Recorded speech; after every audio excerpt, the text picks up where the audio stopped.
Senhor Jesus, amados irmãos, amadas irmãs, é o pastor Éder William que está cumprimentando vocês em nome do Instituto Bíblico Etnos. Estamos apresentando aí uma série de lives com a temática Evangélicos pós-pandemia. E hoje é quarta-feira, 17 de junho de 2020. Eu vou chamar aqui o meu amigo, missionário, pastor Odirley Lanaro, que acabou de entrar aqui. Ah, que legal. A esposa também já entrou aqui. Que beleza, hein? Tem bastante gente entrando. Irmão Alcineu, a sua esposa, a esposa do missionário, que é a irmã Gislaine também. Tô mandando um convite. Já mandei o convite, meu amigo. Tô mandando um convite para um amigo dos Estados Unidos, brasileiro. Vai. Ah!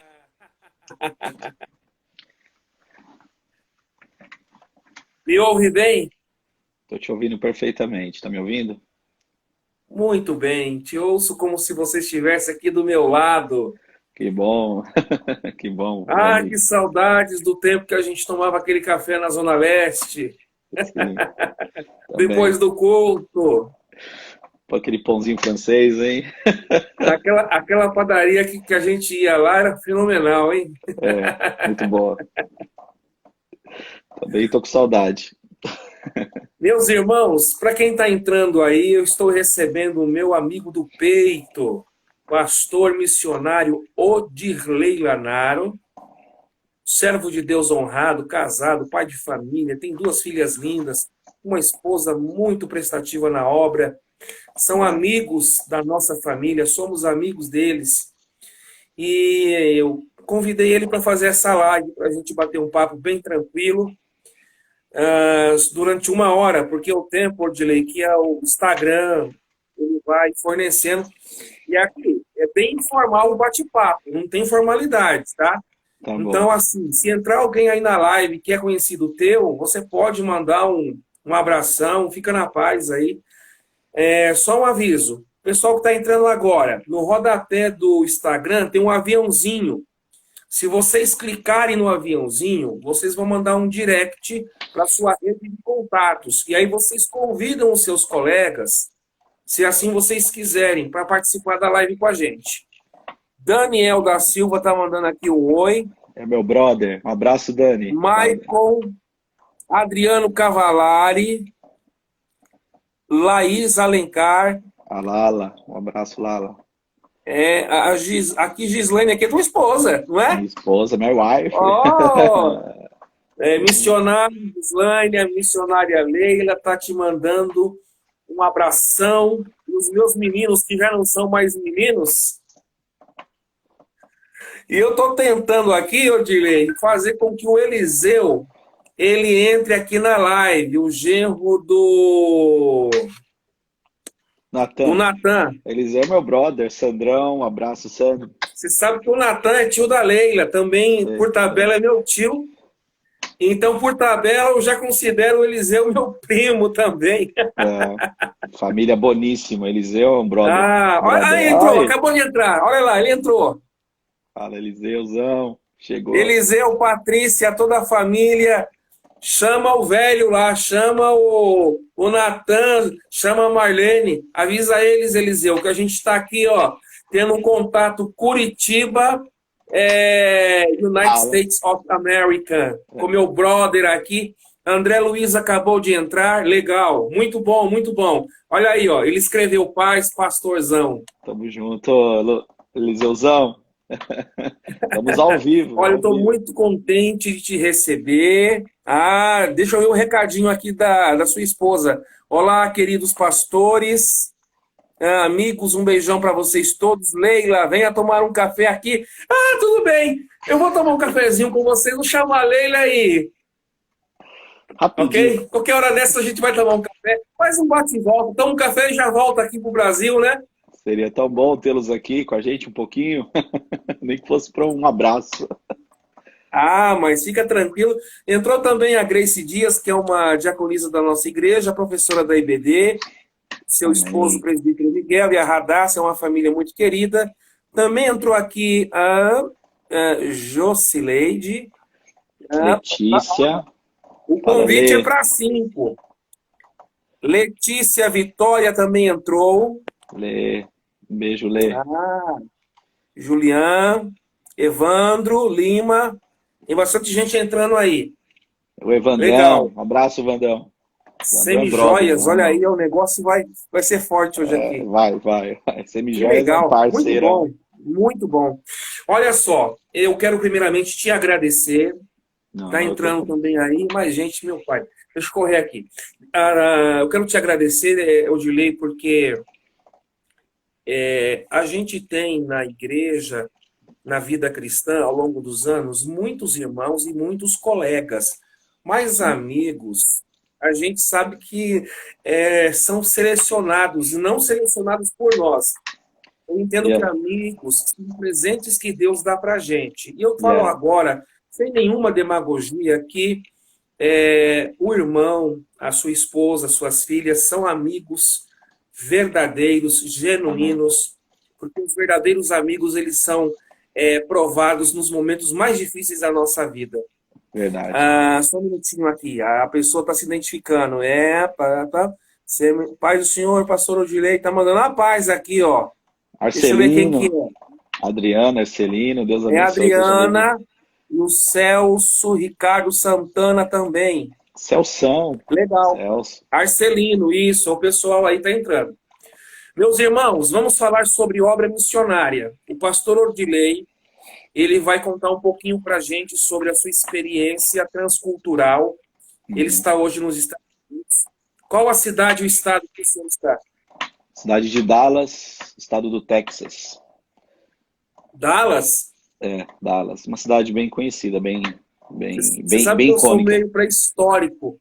Eu me lembro que nos anos 80 passava na Rede Globo um seriado Kojak, Bareta e o Dallas. Sim, tinha isso. Ah, Eu inclusive, ele lembro do foi filmado Dallas. O aqui. Dallas era um seriado muito famoso aqui no Brasil nos anos 80. É, não fui desse tempo, não assisti, mas o Não, pessoal você é de uma comenta. geração mais. Mas Mas então aqui, está em Dallas. Dallas é uma cidade que pertence a qual estado? Texas. Texas. Isso.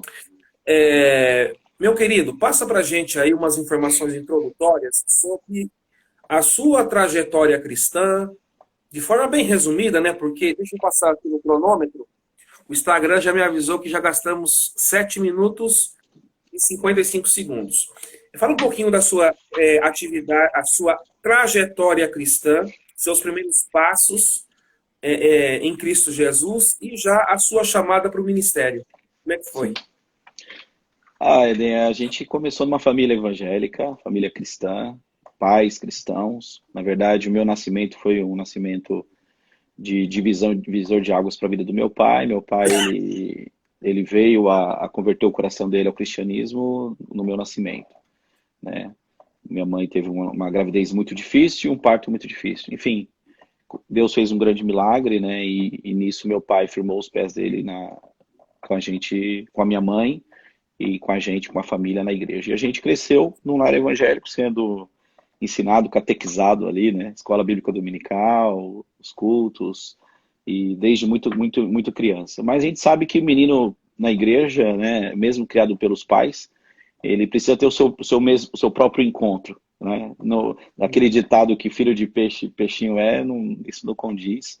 A gente, É, é uma coisa que a gente aconselha a molecada, jovens, adolescentes, que não se basear, claro que o legado familiar é muito importante, o ensino familiar é muito importante, mas cada um precisa seguir sua vida e precisa ter certeza e convicção daquilo que quer. Isso aconteceu comigo, ainda 14 anos, 13, 14 anos, isso aconteceu comigo, e eu entreguei minha vida para o Senhor, e ali comecei a realmente me dedicar com mais responsabilidade, com mais afinco, e aos 15 anos de idade já o pastor já colocou meu primeiro compromisso, minha primeira responsabilidade, que era liderar um grupo de jovens dentro da igreja, né? E ali tinha com 15 jovens, anos? 15 anos de idade, 15 anos. E ali começou, um desafio, porque tinha jovens de 20, 30 anos, né? Já jovens bem maduros, né? E eu, adolescente, ainda não sabia nada de juventude. né? 15 anos muito inexperiente, mas, enfim, eu digo que Deus teve muita misericórdia da gente. E Deus olhou para a gente e nos abençoou muito. A gente tem uma história de 8 anos de liderança de jovens e uma história muito linda, muito rica de ser lembrada. Eu lembro ela constantemente com minha família, com minhas filhas. E isso enriquece demais nossos dias de hoje, olhando para o passado e vendo uma história que foi construída ali com os jovens ali, ainda lá na Assembleia de Deus, ali no Parque São Rafael, ali na região de São Mateus, São Paulo. Então foram alguns anos. E quando 8, 9 anos ali liderando juventude, a gente teve o primeiro chamado para dirigir igreja, com 28 dias de casado. Em 2002, fevereiro de 2002, assumi a primeira igreja, a primeira congregaçãozinha. Né? Os pastores confiaram na gente e a gente encarou esse desafio. Até Adriano Arcelino, que está aí, é dessa igreja. Tem gente de várias igrejas aí que a gente passou aí dando um oi pra gente. Né? E isso é muito legal, muito bacana mesmo. E a gente esteve junto com esse pessoal lá, e depois de um ano e pouco a gente fomos para Santo André, pastorear uma nova igreja, depois voltamos ali em Camilópolis, né, na Rua do Centro, acho que você esteve comigo lá, e depois a gente veio para Juta, Fazenda da Juta, que é o Sandrão é de lá, e uma galera também, que foi uma igreja muito preciosa.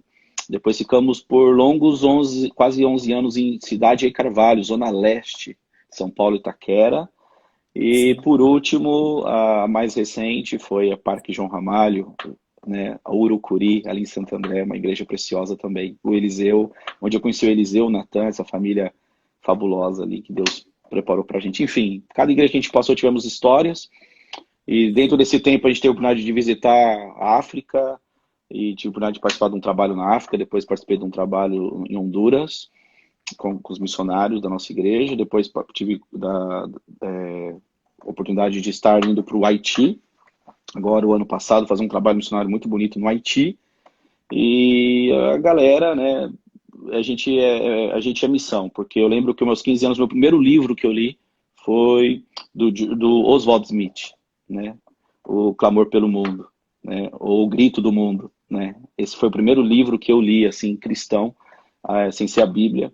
E daí então a gente desencadeou esse interesse por leitura e aí a gente teve mais 2 livros que eu li dele. E o Oswald Smith para mim foi um ícone no sentido de missões para mim, missões transculturais, investimento em missão.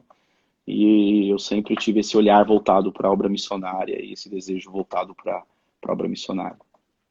A Leila entrou agora. Se quiser mandar uma Leila, paz para ela, fala pá, também para a Gi escrever alguma coisa aí para ela. tá, as duas vão se falar no particular. Missionária Leila, um prazerzaço, Deus abençoe, viu? Karina, Xavier também, Deus abençoe. Tem um pessoal entrando, quem eu de repente não vi aí, havia a Camila também. Deus abençoe, vocês são preciosos para a nossa vida. São irmãos em Cristo. A Adriana escreveu tempo bom, né? O Esther. Já disse O pessoal Esther não para mim. esquece, né? Não, a gente não esquece. Eu falo que quando a gente deixa um trabalho, aquele momento da desconexão, da partida, é uma dor, um momento onde a gente deixa um pedaço do coração. Mas depois passa isso, né? Essa dor passa e fica as lembranças. E graças a Deus, E nos olha, 18 anos, os 18 pois anos de não, continua. pastoreio, durante esses 18 anos que nós pastoreamos, foram 18 anos só de boas lembranças. Eu não lembro de nada assim que fale, olha, isso desabonou, isso aconteceu de forma que marcou negativamente a minha emoção, o meu coração na obra do Senhor. Graças a Deus, 18 anos, que eu tenho muito orgulho de lembrar de cada momento. Eu tenho tido uma experiência nas igrejas por onde eu tenho passado, e acredito que você também tem tido. Muitas pessoas, né, que congregavam conosco, que eram pastoreados por nós, e hoje não são mais. Eles diziam assim, ó, a gente era feliz, a gente não sabia. Tem isso, eu já ouvi isso algumas vezes também. Então, olha aí, ó, acabou de entrar aí o Daniel da Silva, diz meu líder de mocidade lá no São Rafael. Lembra do Aí, Daniel? quem quiser saber um pouquinho mais de mim como líder, chama o Daniel aí no particular que ele vai falar. Né, O Dani? Madesma também entrou. O Madesma aqui é o É o pastor Eber. Eber, É Eber, lá da sede do Deiró, do reverendo Deiró de Andrade. Eber, Meu meu brother. pastor Deiró foi meu mentor, e hoje eu estou sobre uma nova autoridade ministerial, que é o meu pastor-presidente Davi Secundo, aqui de Curitiba. O É Weber o é um amigo. seguinte, antes da gente entrar na questão missionária, deixa eu te perguntar como é que está a situação aí nos Estados Unidos, com essa questão da pandemia. A gente sabe que pelos números que a mídia tem noticiado, o número de mortes em decorrência do coronavírus, os Estados Unidos está no ranking aí, número 1, depois vem o Brasil. Mas na sua região, aí em Dallas, Texas, como é que está essa região aí da quarentena, do isolamento? Como é que está aí as questões que envolvem todo esse contexto da pandemia? Primeiro, mandar um abraço para o Alexandre Souza, psico aí. Você é meu pastor, Ele. É bom ter você aqui com a gente. Falando um pouquinho da situação da pandemia aqui nos Estados Unidos, eu acho que os jornais têm noticiado realmente a realidade, né? A gente tem acompanhado que alguns estados aqui a coisa está bem agravada, somente em Nova York, né? E, enfim, a gente percebe que a coisa tem tomado proporções muito grandes. Aqui onde a gente está, no Texas, ainda se tem um controle, até porque foi feito uma social distância, que eles falam, né? Uma distância social, a quarentena foi feita de forma muito rápida, mas a partir do momento que começou a flexibilização, há uns 15 dias, a gente tem ouvido falar que o número de casos está aumentando, tanto em Dallas quanto no estado do Texas. E não só aqui, mas os outros estados também que acabaram aderindo a essa flexibilização nesses últimos dias, também estão sentindo um aumento do número de infectados e dos casos de mortes. Então, o que a gente tem para falar para vocês, a gente aqui também está orando, como a gente tem visto no Brasil, acho que o porquê dos Estados Unidos estar na frente também existe a questão daqui ser muito precisa a questão dos testes. Então, quando uma pessoa morre, ele realmente é testado e é dado um veredito realmente do que está acontecendo. Diferentemente do que a gente tem ouvido no Brasil, parece que há uma discrepância, que outra hora parece que há números demais, que pessoas colocam qualquer tipo de morte, mas também parece que há pessoas que estão morrendo e não estão sendo contabilizadas, então a gente não sabe bem ao certo o que está acontecendo nas informações do Brasil. Mas aqui as informações são muito mais precisas, a questão de testagem é muito maior, né? E aqui se testa muito mais, e aqui se dá muito mais assim, tem mais uma estrutura mais preparada para atender a população. É o seguinte, vamos entrar naquele tema lá que a gente propôs, que são os desafios de preparo que envolve um missionário dentro de um contexto transcultural. Como é que foi a tua chamada do pastorado para fazer missões, a tua ida para os Estados Unidos? É importante que a sua experiência seja contada na live, porque eu acredito que existem pessoas nos assistindo que também têm uma chamada missionária. Já. Então, fala um pouquinho para a gente, mas antes do pouquinho, deixa eu aqui ler o Eber, pastor Eber falou assim, a paz, pastores, Deus os abençoe. Ordilei, meu brother, exclamação 3 vezes, hein? Pastor Éder, Deus os abençoe. E a Daiane também acabou de entrar agora, é bem-vinda. Pessoal, quem está entrando agora, no rodapé do Instagram tem um aviãozinho, é o direct, você manda para sua rede de contatos, convidando seus amigos para estarem conosco na live, se assim vocês desejarem. A Adriana está dizendo, infelizmente, vou ter que sair, mas um forte abraço, saudade de vocês. Adriana, é o seguinte, e demais amigos do Instagram, eu vou deixar gravada essa live no meu Instagram, e eu vou mandar o link para o pastor Odirley, para que vocês depois assistam a gravação quando puderem, ok? Deus abençoe a todos. Pastor, explica para a gente aí como é que veio um negócio da chamada na tua vida para sair do Brasil. Deus falou contigo, Deus não falou, como é que foi esse negócio aí da chamada? Como é que foi o momento em que ocorreu aquela chamada no sentido, Deus vem fazendo promessas na tua vida, veio falando contigo, mas chegou o dia de pegar a mala, pôr o pessoal dentro do avião e atravessar a fronteira. Como é que foi isso? Como é que foi essa experiência? Foi difícil fazer a entrega desse Isaac? Foi tranquilo? Como é que foi esse processo do amadurecimento da chamada missionária para a tua saída do seu país nativo para uma outra nação? Olha, no meu caso, foram mais de 20 anos, desde a chamada. Mais de 20? Foram Meus aproximadamente... ouvintes, meus internautas, não desanimem. Não. Não desanimem. 2 décadas é para ter paciência mesmo. Porque o que aconteceu com a gente foi que muito novo a gente se envolveu com as coisas da igreja, né? Eu não tive vida profissional e nem vida secular, porque eu muito garoto abracei as causas da igreja com unhas e dentes, né? Eu vivia na igreja, costumava dizer que faltava só dormir na igreja, né? Então a gente de manhã, de tarde, de noite e estava sempre constantemente na igreja. Eu não lembro da minha juventude, da minha adolescência, não que isso seja saudável, de momentos como ir ao cinema, de jogar uma bola. Não que isso seja saudável, mas eu acabei mergulhando nisso nessa época da minha adolescência. Eu peguei a responsabilidade de uma forma tão afinca, tão abracei isso, e com uns 15, 16 anos, já trabalhando com juventude, eu já tinha recebido já algumas orações importantes, de pessoas importantes do meio cristão. O pastor Gisel Gomes, quando eu tinha 16 anos, profetizou que eu iria viajar o mundo. E o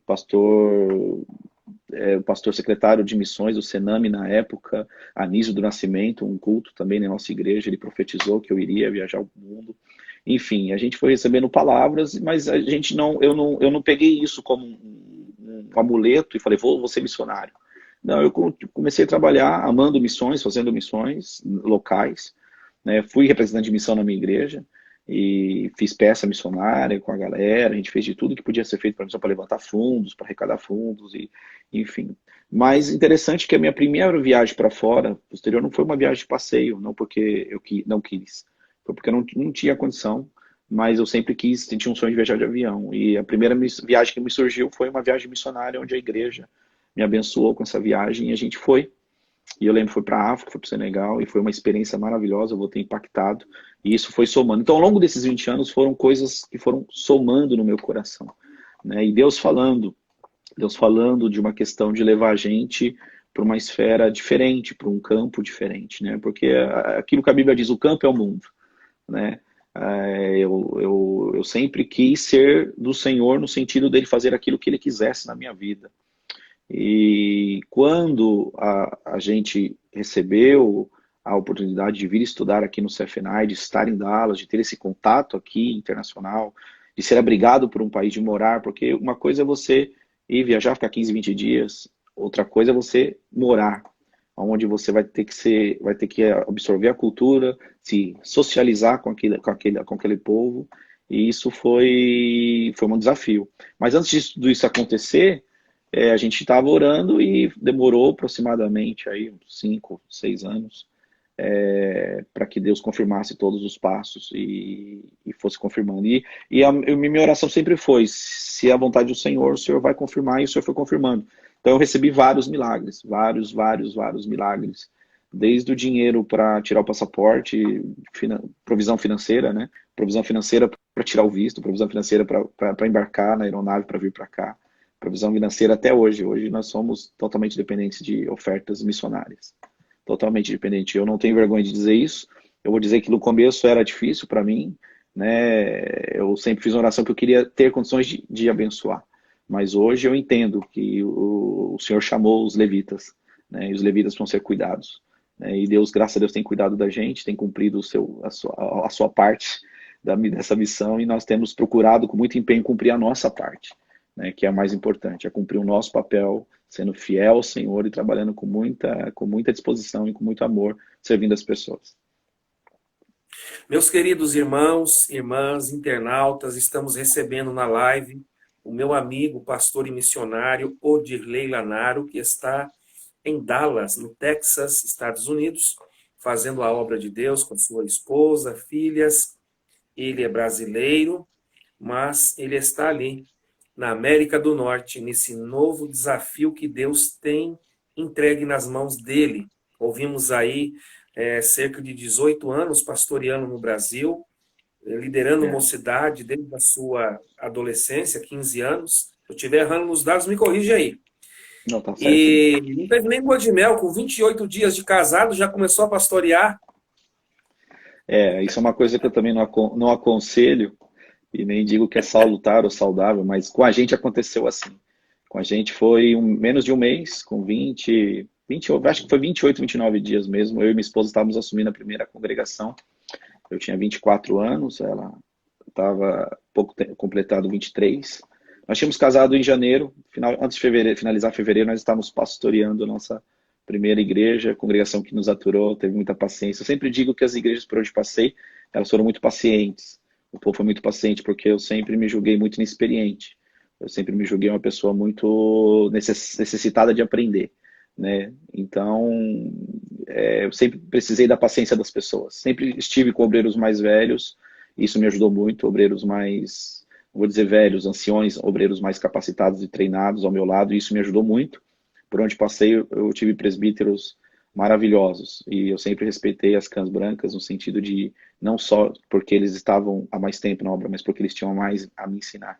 E eu tenho certeza que hoje eu já sou um pouquinho maduro, mediante essa experiência de esses anos de corrida e ter essas pessoas ao meu lado, essas pessoas mais experientes que nos ajudaram e me ajudam até hoje. Né? Tem muita gente que me mentoria até hoje com conselhinhos, com pitacos, e isso, a Bíblia é bem clara quando diz que na multidão de conselhos há sabedoria. Isso que você disse é de fundamental importância. Todos nós, obreiros do Senhor, precisamos ser mentoreados, aconselhados, orientados, né? Principalmente por aqueles que já percorreram algum caminho na frente de nós. Está aqui o Frágios Filho, mandando a paz do Senhor, pastores amigos, Deus abençoe. Amém. Também a É o Márcia Francisco, se eu Mel. não me engano, se eu não me engano, é o Francisco Filho, lá de Carvalho, se eu não me engano. Ah, o Francisco. Provavelmente, porque Fra Jos Filho, eu acho que é ele. E a Márcia, né? Deus abençoe também você, Márcia, Francisco, Deus abençoe vocês. Agora, essa Márcia Mel que entrou aqui, ela é evangelista, esposa do pastor Eros de Jesus, que trabalha conosco aqui no Campo do Cajuru. É uma Amém. família muito amiga. O Felipe Vieira também entrou aqui, a Louise Consuelo, que teve aula conosco lá no Sônia Maria, Uau. a agência Duxer, Teixeira. Bem, tem entrado aqui bastante pessoas. Deus abençoe a todos. Eu acho que é ele mesmo, ó. Ele deu um joinha. É ele mesmo. É o Francisco. Franciscão, é o Chico, um Ah, amigaço do também coração. a Pati Angel entrou. Deus abençoe a todos que estão entrando aí. Pastor, é o seguinte.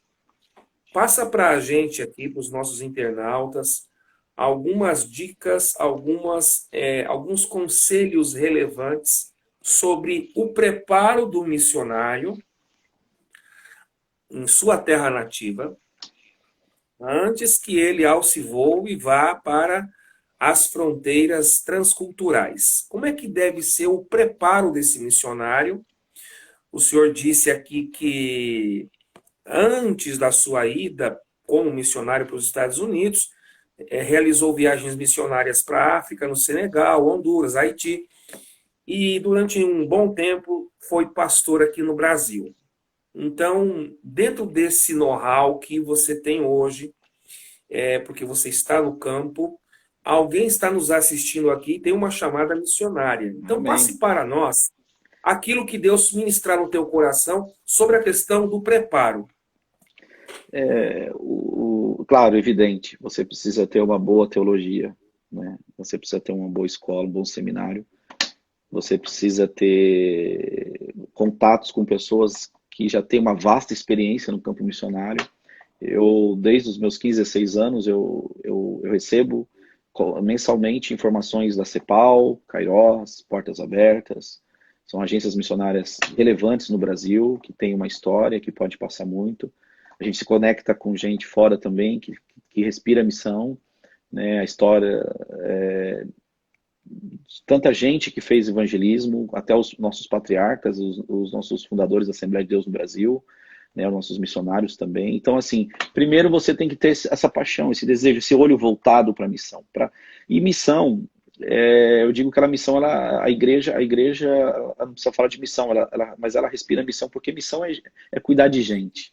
Né? Missão é cuidar de gente. É você absorver esse carinho, ou absorver esse desejo de cuidar de gente, ter desejo de cuidar de pessoas. Então, a obra missionária ela tem que estar no coração de quem gosta de gente, empatia.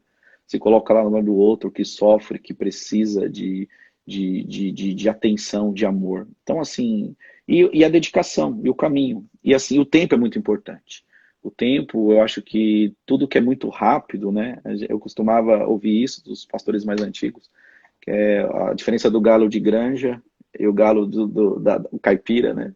Então, o galo de granja, ele é formado muito rápido, mas ele não tem o sabor do galo caipira, ele não tem e isso a gente usa realmente como experiência para o dia de hoje. Então a gente percebe que precisa de ter tempo, maturação das ideias. Uma coisa que você disse que é muito importante, conhecimento do campo fora.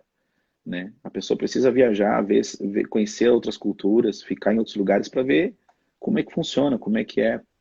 E uma coisa que as pessoas entendem hoje de missão transcultural, é pôr uma roupa, aprender a falar o idioma, isso é importante. Mas não é o tudo, não é o tudo. O principal é você se identificar com aquelas pessoas. Né? Você pode ser de outra cultura, você pode se vestir diferente, mas se você chegar naquele lugar e respeitar aquelas pessoas e se identificar com elas, né? Você estar tão próximo delas que ao longo do tempo ali, não sei, um curto prazo de tempo que que você vai estar com elas, você vai se identificar com você. E é onde há uma palavra que eu gosto que eu aprendi com os teólogos aí, sinergia, né? Há uma sinergia, cria-se duas forças que se encontram e se direcionam. Isso eu ouvi muito do pastor Éder, William, né, das ministrações. Então, assim, a gente percebe que existe regras básicas para se fazer missão transcultural, né?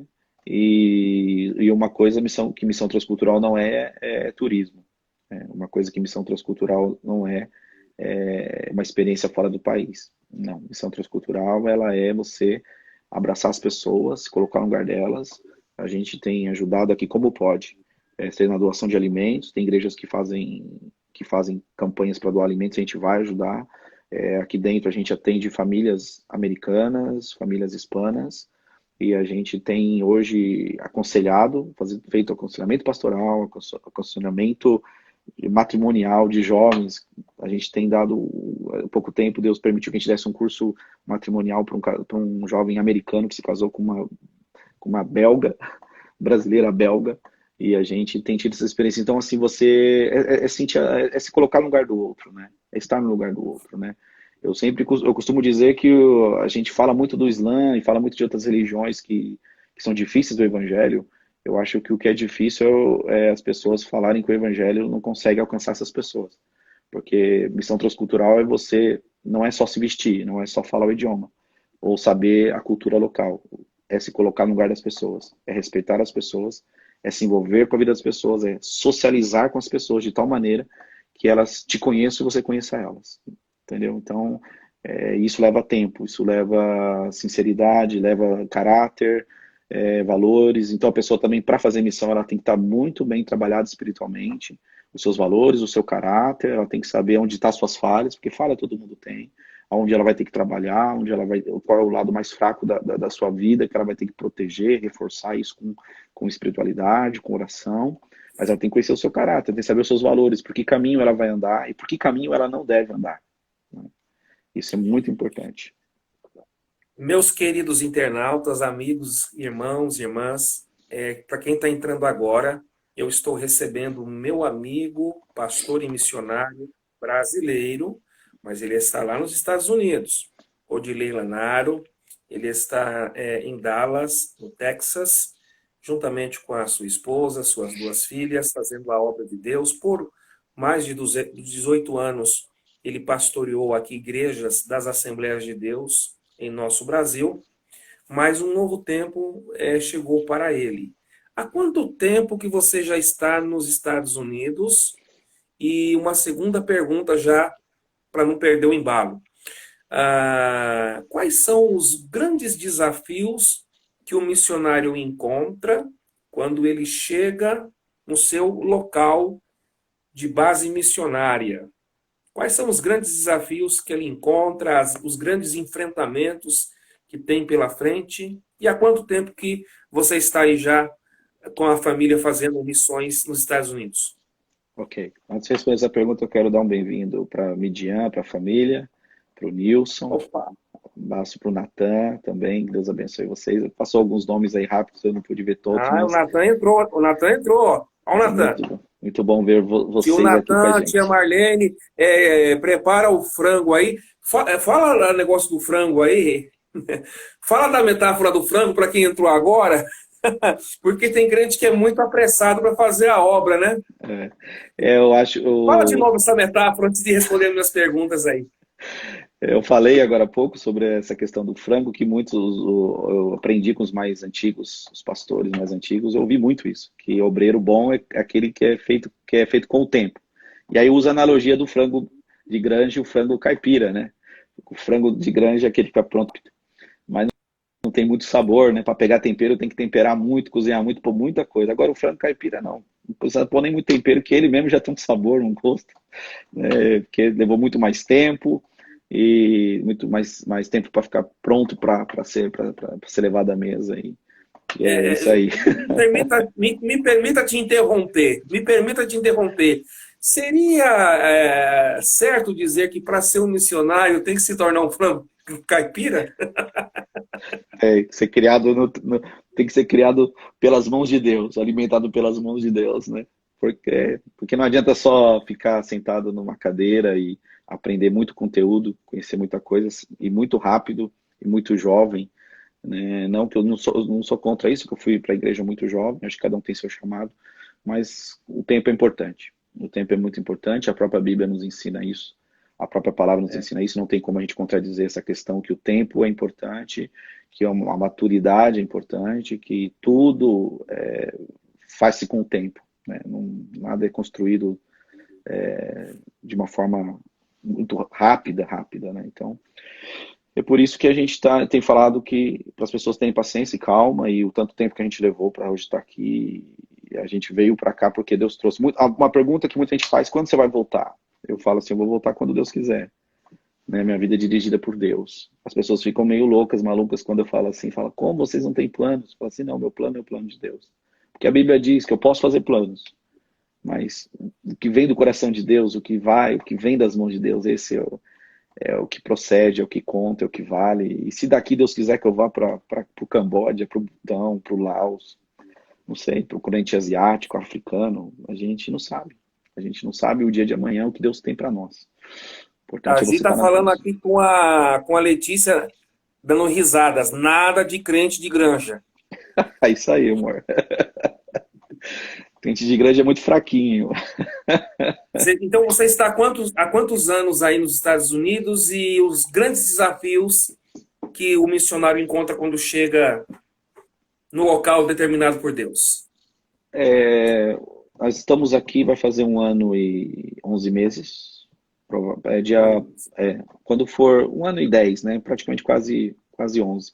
Quando for dia 1º de agosto próximo, nós vamos estar completando 2 anos aqui. Então, esses 2 anos a gente aprendeu muita coisa, estamos aprendendo ainda, mas acho que o maior desafio, o Éden, é você entender que o que vai acontecer naquele lugar que você está chegando não tem nada a ver com aquilo que você vivenciou até hoje, entendeu? E para isso você precisa paciência, para isso você precisa ter visão espiritual, porque você vive uma coisa no seu país por muitos anos. Eu vivi 18 anos. Alguém fala, você foi com uma vasta experiência. Mas quando a gente chega aqui, a gente percebe que é um novo tempo, é uma nova season de Deus, é uma nova temporada, né? Uma nova estação. E isso vai requerer de você visão espiritual, coração voltado para Deus, muita oração, muita leitura e muita paciência, porque você acha que é do jeito que você fazia, e não é. É diferente. Você vai ter que se adaptar a um novo modo, a um novo formato de tudo e para tudo. Né? E isso eu falo porque onde fui, por menos tempo que eu fiquei, 15 dias, eu percebi que é assim que funciona quando você sai do seu país. Você precisa entender como é que funciona o país do outro. Quando eu falei, voltando um pouquinho atrás, respeitar, para ressocializar, para se socializar, para sentir a dor do próximo, para ter empatia, para que a pessoa permita que você entre na vida dela e você faça parte da vida dela e ela faça parte da sua, isso precisa de entender como é que as coisas funcionam. Isso leva um tempinho. Então, eu costumo dizer que não dá para chegar com os 2 pés na porta, né? Pelo contrário, você tem que bater, esperar abrir né? E se não abrir, bate de novo e vai devagarzinho até que um dia essa porta se abre. Evangelho é assim, né? A gente tem histórias de missionários que foram para o país várias vezes, foram e voltaram até que um dia Deus deslanchou a obra, mas eles precisaram ter tempo para poder fazer. O próprio Oswald Smith, a sua história é muito bonita, porque ele quis ser missionário, mas não deu para ele ser missionário. Mas ele foi um dos maiores treinadores de missionários, um dos mais eloquentes escritores sobre missão, e ele foi um dos homens que ensinou a igreja contemporânea hoje como ter missionários sustentados pela igreja local. Então, a gente tem várias maneiras de fazer missão, né, várias formas. Mas missão tem que estar no contexto da igreja, no contexto das vidas das pessoas. Como diz uma irmã que falou agora, é um dom do amor. O amor é a base de todo o evangelho, né? O amor é a base. Não vou dizer que o amor é um dom. Aí, ó, humildade, paciência, muito de Deus na vida, certo? Interrogação. É isso aí, André. É muita paciência com o próximo, consigo mesmo, porque você tem que paciência consigo mesmo. É. Veja bem, existe uma geração de crentes que a gente pode até chamar de crente Nutella, que é o crente mimimi. Qualquer coisa ele sai da igreja, sai do ministério, entrega o cargo, e agora os crentes estão entregando os cargos pelo WhatsApp, nem estão mais assim conversando com o pastor no tete a tete. Tem uma geração de crente Nutella desse jeito. E isso é uma coisa que a gente tem verificado, que eu tenho conversado com os meus amigos pastores no Brasil, sabe? A nível Brasil, não sei aí, mas enfim. Deus não vai mandar um crente Nutella para a obra missionária se ele não for preparado antes, se ele não for processado antes, se ele não for qualificado antes. Mas mesmo o missionário já, ó, ele recebeu o joinha de Deus, ele já foi no tempo de Deus, ele foi enviado verdadeiramente por Deus, não temos dúvida. Mas chegou lá, não dá uma saudade da família que ficou no Brasil? Não dá saudade do feijão aqui do Brasil? Não dá saudade do clima do Brasil? Não dá saudade da comidinha aqui do Brasil? Como é que Odilei, fala pra gente aí, como é que o missionário ele tem que lidar com essa questão da saudade? A família dele ficou no Brasil, pai, mãe, irmãos, né? Mas você está aí nos Estados Unidos com a sua família nuclear, né? Que é o fundamental, a esposa e as filhas. Mas, enfim, a maioria da família ficou aqui no Brasil. A comida que você gosta, talvez, não sei se tem aí, mas se tiver aí, não sei se é igual a que está aqui. O clima também, a questão climática, a questão cultural. Quando bate a saudade, como que o missionário tem que proceder para ele não sair do centro da vontade de Deus, que envolve a questão do tempo cronológico? Como você já falou em alguns minutinhos, o seu futuro, o seu projeto está na mão de Deus. É Deus que vai determinar quanto tempo você vai ficar aí na obra missionária nesse país. Mas a questão da saúde, ela surge, ela vem, né? E quando ela vem, como é que você lida com isso? Como é que o missionário pode não ser influenciado pela saudade no sentido de sair do centro da vontade de Deus? Tá. Primeiro eu quero mandar um abraço pro Rony. Vi o Rony Santos ali, ele entrou. E o Roberto. O Rony é meu parceiro de muito tempo. O Rony foi um mentor meu por muito tempo. Ele colocou assim, meu mentor, mas mentor foi você, Rony, com certeza. Né? Louvo a Deus por nossas vidas ter se cruzado, mano. Graças a Deus pela sua vida. Assim, cara, isso faz parte da transculturização, né? Ou os dilemas transculturais. Alimentação, a saudade existe mesmo, né? Hoje, você demina os missionários há 50 anos atrás que mandavam uma carta e a carta demorava 60 dias, 90 dias para chegar. Hoje a gente tem isso aqui, ó. Né? Estamos conversando em tempo real aqui. É virtual, mas é real. Né?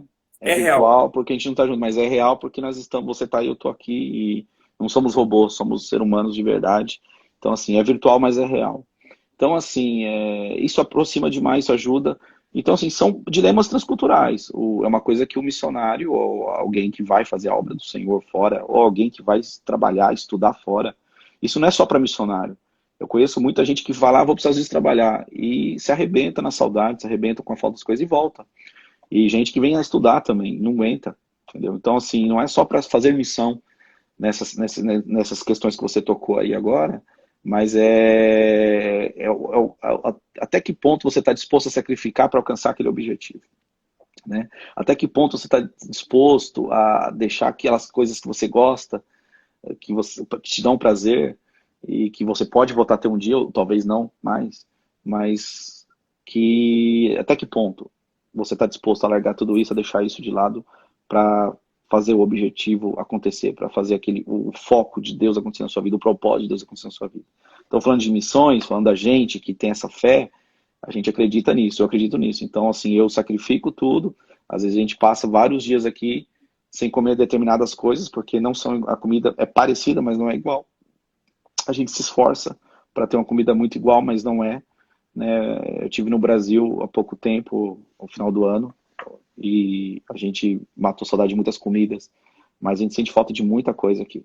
E muita falta de muitos amigos, falta de abraçar, de cheirar, de estar tomando um café na padaria. É uma coisa que eu gostava muito de fazer, bater um papo gostoso na padaria com um amigo e tomar um café. Então, assim, isso faz, mas assim, isso está dentro do plano, dentro do projeto meu para com Deus, desse pacto que a gente faz. Eu estou disposto a sacrificar esse tempo em família, esse tempo em amigos, eu estou disposto a sacrificar essa comida, essas coisas, esses prazeres que eu tinha aí, estou disposto a sacrificar isso para chegar aonde eu acredito que eu vou chegar, para fazer aquilo que o porquê eu vim para fazer, né? E isso vai depender, e esse passo que eu dei agora vai determinar os passos futuros da minha vida. Esse passo que eu estou dando agora, essa paciência, esse sacrifício que eu estou fazendo para chegar até aqui, é o que vai me dar passos para chegar mais à frente. Eu acredito nisso. Então é isso que me dá fé, isso que me encoraja. Não vou dizer que não é fácil, tem dias que isso fica tudo obscuro, tem dia que isso fica nebuloso, mas aí a gente tem sempre um bom conselheiro, uma boa amiga, uma esposa, amiga, conselheira. A gente conversa, a família sempre junto, unida, a gente um ajuda ao outro e as coisas ficam lucidadas, aquela névoa vai embora e a gente consegue mirar o foco novamente e segue passo a passo, rumo ao objetivo. Acabou de entrar o meu amigo, pastor Edson, lá da Vila Nova York, Zona Leste, igreja filial ali, congregação do pastor Deiró, missionária Neide, sua esposa. Também entrou aqui a Cristina. A Cris Kelly, um abraço. Lembra da Cris Kelly, a secretária? A secretária! A Cris Kelly. Lá da cidade de Jair Carvalho? Era de lá. Eu acho que eu vi o nome dela ali, eu acho que eu vi ela entrando ali. A Nicole. Também entrou aqui o Wes Sant. Enfim, tá entrando mais pessoas aqui. É o seguinte, ó. O Instagram tá me avisando que faltam 12 minutos para encerrar, passou muito rápido. Então agora você vai para as considerações finais. Depois eu quero ver com a tua esposa, missionária Gislaine, se ela topa fazer uma live comigo, com a Leila, porque ela tem uma experiência tremenda. Eu me recordo da experiência que ela teve com Deus. Não vou entrar em detalhes aqui, mas depois a gente conversa com ela se ela topa fazer uma live. Acho, ela tá mais em live do que eu. Com certeza ela vai. Tá mais, né? A live, vai fazer uma live para abençoar as pessoas. Esse acho que é o nosso chamado. Deixa eu pegar um negócio aqui. Fala para ela ver na live se ela lembra desse livro. Eu lembro. Eu só não marquei a data. Eu lembro desse dia, viu? Dessa manhã.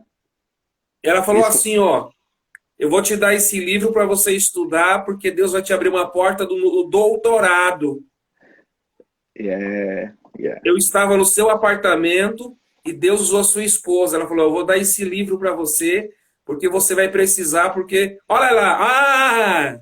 Olha lá! Ela falou, bora marcar, já aceitou o desafio. Então nós vamos fazer uma live com a missionária Gislaine, e eu quero dizer para ela que eu quero agradecer esse livro que ela me deu, porque naquele dia ela falou assim para mim, ó, eu vou te dar esse livro, você estuda, porque Deus vai te abrir uma porta no doutorado, e para a glória de Deus, o que Deus usou a sua esposa se cumpriu na minha vida, a porta se Amém. abriu. Amém. Muito bom isso, muito bom. Olha, só temos aqui 11 minutos. Deixa eu correr aqui. Foi muito bom, viu? A conversa passou rápido demais. Bom, isso é bom. Deixa eu te fazer uma perguntinha chave. Você responde, já dá o arremate. Você tem 5 minutinhos para dar a resposta. Tudo bem, Deus falou contigo, né? Olha, vou te enviar missões, né? Usou o Gesiel Gomes, usou o pastor Anísio da Sename lá, vem falando ao longo dos anos. Só que é o seguinte, você não foi sozinho. Você foi com a esposa e foi com 2 filhas. Como é que é esse negócio de entrar a chamada missionária na cabeça da esposa e na cabeça das 2 filhas? Qual a idade dela? Aí você já fala para o pessoal aí a idade delas, né? Porque o entrosamento foi tão lindo na tua família, porque você não é um missionário exclusivo. A sua família é missionária. As suas 2 filhas são missionárias. A sua esposa também o é. Você também. Vocês formam um quarteto missionário. Como é que foi encaixar essa engrenagem e dar umas dicas aí em 5 minutos para o pessoal que está assistindo a live e ter uma chamada para a obra de Deus, mas não está dando entrosamento, o marido com a esposa e os filhos. Eu acho que depois do amor, a obra, amor a Deus, se não tiver esse encaixamento, não funciona. Se não tiver esse encaixe, eu conheço inúmeros amigos que estão parados, não vão para frente porque não há esse encaixe. Deus, eu tenho a agradecer a Deus, louvar a Deus, porque aqui em casa a gente tem se encaixado ao longo do tempo. E a Gislaine sempre teve um chamado também, né? A Gislaine se converteu muito nova, na adolescência. Eu conheci ela, não era evangélica, mas ela logo se converteu e sempre foi muito dedicada, de família cristã. Teve 2 conselheiras, muitas conselheiras ela teve, mas eu acredito que as 2 avós que ela teve foram as primordiais conselheiras. Até hoje ela usa certas coisas que ela ouviu das suas 2 avós. Tanto a avó materna quanto a avó paterna foram mulheres de Deus, sábias. Então, assim, e foi crescendo esse amor, né? Foi crescendo esse amor, esse desejo. E uma coisa que ela sempre falava para mim, ela falava, amor, vamos orar porque Deus incomoda-me que a gente tenha algo a fazer em outro lugar. E uma coisa que ela sempre falou, e eu sempre dei ouvido, e a gente orou, a gente baseou nossas orações nesse sentimento, nessa sensação, mas a gente não foi se atirado, a gente não se atirou, a gente esperou Deus ir abrindo as portas e confirmando. E nossas filhas foram filhas que foram vindo e foram se envolvendo com a gente em todo o espaço da igreja. Uma coisa que eu aprendi foi não colocar o peso maior sobre as costas das minhas filhas, as quais elas podem carregar. Então elas sempre foram filhas de pastor, mas eu nunca coloquei o peso do meu ministério nas costas dela. Pelo contrário, eu sempre ensinei-as como amar as pessoas, servir na obra e me ajudar a carregar esse peso, o fardo. E hoje, realmente, Éder, a Beatriz tem 15 anos, a Heloísa 14 anos, e as 2 estão super engajadas em ajudar pessoas. Deus já falou muito com elas. Eu já vi coisas assim extraordinárias que Deus falou para a vida delas, na minha frente, na presença da Gislaine, na minha presença. E coisas assim que eu fiquei com aquela pulga atrás da orelha, sabe, meio cético, meio duvidoso. E depois de meses, eu sozinho, uma pessoa fala a mesma coisa, uma outra pessoa, eu estava nos Estados Unidos, depois fui para o Brasil, e no Brasil uma pessoa falou a mesma coisa para mim sobre as minhas filhas. Então, e hoje eu vejo Deus usando a vida delas. Elas estão entre os adolescentes aqui, estão por onde elas passam, elas estão sempre trazendo coisas para nós. A gente tem bate-papo constante aqui em casa. Estamos sempre conversando. E elas estão sempre falando, pai, hoje a gente teve tal lugar, eu falei isso, a gente orou e tal. E assim, é muito lindo, é muito bom. Eu sou muito grato a Deus pelo que Deus tem feito através da vida da minha esposa e da vida das minhas filhas, para a minha vida e para o meu ministério. Então é um sincronismo, né? Volto a dizer, usar essa palavra, que tem um amigo meu que estiver ouvindo, ele vai tirar um sarro de mim, sinergia. É essa sinergia, todos que se fundem para o mesmo propósito, né? Então, e a gente faz a força, né, junto. Então elas são a minha força. Né? Deus usa elas como uma força para me movimentar e para me mover. Né? Há dias que você não quer caminhar, nenhum passo. Mas Deus usa meios e Deus usa a família. Então, por isso que é importante, volta atrás, a família se encaixar. A família está muito junto. Então, se há alguma dificuldade hoje Então tem que orar. Não se deve dar nenhum passo, né, se não sentir que as coisas estão totalmente encaixadas, que as coisas estão totalmente alinhadas, principalmente filhos, e esposa, esposo, cônjuge, né, isso aí tanto para homem e para mulher, tem que estar encaixado, tem que estar junto, para poder caminhar no mesmo pensamento. Eu sei que um dia elas vão ter o caminho delas, mas hoje elas estão bem, bem, bem caminhando com a gente. Eu louvo a Deus por isso. E estão dispostas a caminhar com a gente. Elas decidem, a gente deixa sempre muita vontade. Tanto a Bia, a Elô, quando vocês quiserem, o dia que vocês não quiserem caminhar mais, não, pai, a gente quer caminhar. A gente entende que o que vocês estão fazendo é justo, é bom, é agradável aos olhos de Deus. Então, e elas estão com a gente, porque não é uma obrigação, não é uma imposição. Na verdade, aquilo que a palavra diz, a gente sempre ensinou nossas filhas. E a Bíblia diz que quando a gente ensina as crianças no caminho que devem andar, elas sempre se lembrarão desses ensinamentos, sempre se lembrarão daquilo que Deus tem para a família. Então, a gente louva a Deus porque Deus tem separado a gente para servir pessoas. Então, quando a gente vai servir e receber uma família, todos nós se envolvemos. Então, a gente prepara, cada uma prepara uma coisa com muito carinho, com muito amor, e cada uma quer dar o melhor. Cada um aqui quer dar o melhor para servir a pessoa. Então, isso é importante. Isso é muito importante. Combinar com a sua esposa, Gislaine, para quando a gente fizer a live com ela combinar com as filhas para pelo menos as duas colocar a carinha aí na tela para a gente matar a saudade. Tudo bem que a gente vê as fotos no Facebook, mas na live é diferente. Ok? Tá, acho que a Gislaine consegue convencê-las para vir aqui e dar a carinha delas. A Leila está dizendo, amo essas meninas lindas. A Márcia Mel escreve, glória a Deus. A Umadesma, pastor Eber, é uma linda família. Glória a Deus. A irmã Pati Carlos também diz, família abençoada de vocês dois. Depois tem a Midian, estão dizendo, a família linda, que amo muito. Bem, ó, o Instagram está mandando aqui eu encerrar. Então, a gente vai encerrar. Olha, é o seguinte, não tenho palavras para agradecer. Mas eu acho que eu vou te agradecer pessoalmente. Qualquer hora eu vou com a Leila aí, o Lucas, o Matheus e o Thiago, tomar um café e pedir um pão na chapa. Tem alguma padaria aí? Não tem! Traz o pão, a gente tem a chapa. A Gislaine falou assim, quero louvar a Deus pela vida de vocês, Éder e Leila. Vocês foram usados pelo Senhor para profetizar esse tempo nosso aqui nos Estados Unidos. Foi mesmo. A Paty Carlos está falando, Leila, Gi, mulheres de Deus. Beijos, olha, a Leila está mandando beijo para a Patrícia. Tá uma rasgação de seda aqui, que só a misericórdia de Deus. Povo crente. E a Gislaine diz que hoje ela está vivendo essa profecia. E o rei Juliano escreveu, Deus abençoe vocês, grandes homens de Deus. É o seguinte, vamos ter que encerrar. Amém. Amém. É a Paty, aqui é a Paty, é a esposa do Eliseu, minha prima. Deus abençoe a todos, Deus abençoe a todos. O tio Natan que está aí também, o Eliseu, a Marlene, todo mundo, todos os irmãos da E Carvalho, os irmãos aqui de Curitiba, de Colombo, da nossa igreja, os que estão aí também na América do Norte, Deus abençoe a todos, saudades dos irmãos. Meu querido brother, meu irmão, pastor missionário Odirley, é o seguinte... Um forte abraço fraterno, um beijo no seu coração, assim também para sua digna esposa, suas filhas. Não tenho palavras para expressar minha alegria de tê-lo aqui na live. Foi tão bom, porque a gente vai ter que fazer uma dose dupla, hein? Uma dobradinha, viu? Tô disponível. O pessoal não para de interagir, né? Tá aí, ó. Disponível. Foi muito bom, foi muito bom.